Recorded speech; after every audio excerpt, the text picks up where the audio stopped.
La colonisation a créé à l'Afrique des besoins dont elle ne peut pas produire, elle ne peut pas s'en passer. Donc elle ne peut pas se séparer de l'Occident. Et ceci mis de côté d'ailleurs, qui peut être chez soi actuellement?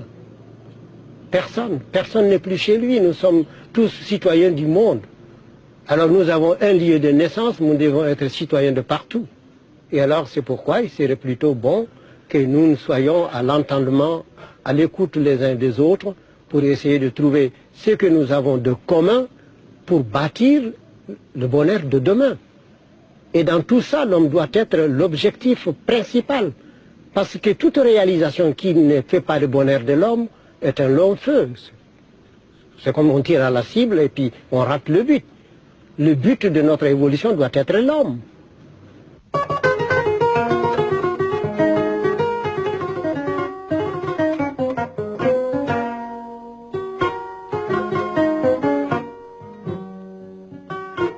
La compréhension n'est pas la même en Europe qu'en Afrique.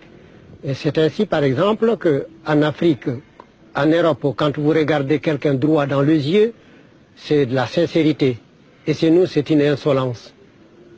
Alors, en Europe, pour respecter, on se décoiffe. Et en Afrique, on se déchausse. Vous voyez, des fois, on a des choses pour aller le même but, mais nous empruntons des chemins différents. C'est comme tout autour d'une montagne. Vous voulez aller au sommet de la montagne, mais chacun peut prendre un chantier. Vous ne verrez pas le même paysage, vous ne suivez pas la même sinuosité jusqu'au moment où vous arrivez au sommet et vous vous trouvez nez à nez pour dire que la vérité est une, mais seulement elle change de couleur, tout comme la lumière solaire dans un prisme. Il y a un rayon blanc qui entre et il se réfracte en cette couleur. Alors si on dit que cette couleur n'est pas blanche, mais elle provient de la couleur blanche, et unique. Alors donc, tous les hommes partout ont quelque chose de commun. Il faut chercher cette communauté pour bâtir l'homme de demain, l'homme universel.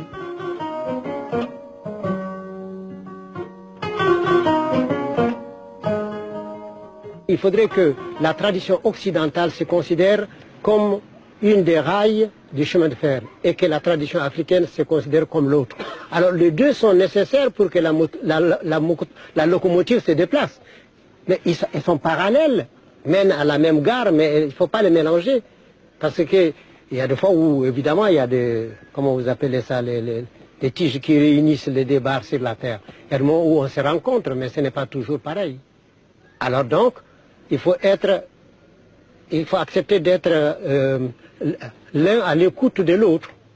Et au moment où l'Européen écoute l'Africain, il faut qu'il cesse d'être Européen pour être un élève ne connaissant absolument rien, accepter qu'il ne sait pas. Et alors parce qu'on dit chez nous, celui qui sait qui ne sait pas saura. Celui qui ne sait pas qui ne sait pas ne saura pas. Et on a fait ça comme un petit poème peul. Et dunya neɗɗo kala dañanko jeyi so wonto yi koma ko am koma waɗɗo yima kam mi lamɗo yoɗo ma ko ɗum wonnoy tan nden ko am. Sur cette terre chaque chose doit avoir chaque être doit posséder quelque chose. S'il advient que ce qui est à toi, ce qui est à moi est à toi, force est pour moi de te demander quel va être pour moi. Pour moi, il y a deux sous-développements.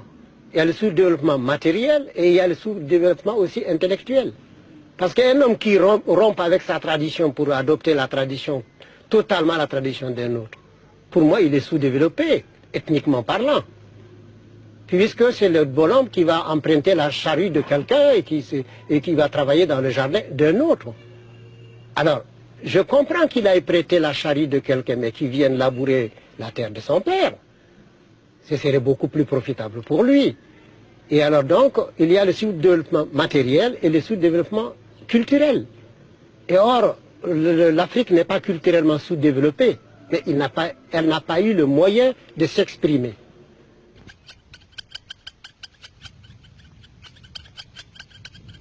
Vaincre le sous-développement est une tâche gigantesque. L'Europe, avec sa technologie et son savoir-faire, n'y est pas parvenue. Après tout, n'oublions pas que la France a administré le Mali pendant 75 ans et que le pays n'a même pas atteint le stade du prédécollage. Les dirigeants africains aujourd'hui s'attaquent au sous-développement avec la vigueur que donne une meilleure connaissance du problème. Ils le doivent de manière pressante, car le peuple attend d'eux qu'ils donnent un contenu concret aux idéaux d'indépendance et de décolonisation. Leur responsabilité est écrasante.